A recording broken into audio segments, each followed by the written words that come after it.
32 নম্বরে ঢুকতে দেয়নি।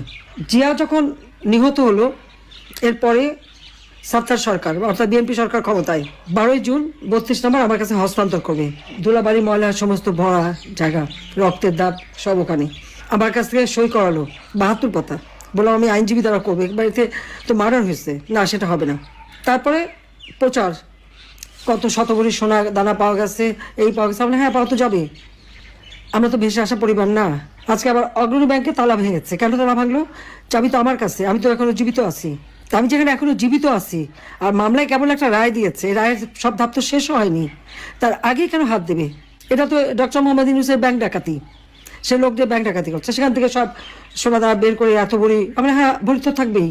সেখানে আমার দাদি, নানি, আমার মা, কামালের বিয়ে হয়েছে, কামালের বউয়ের গহনা, জামালের বউয়ের গহনা, এমনকি পুতুলের বিয়ের পরে তার কিছু গহনা সবই তো ওখানে রাখা ছিল। আমাদের তো ছিল।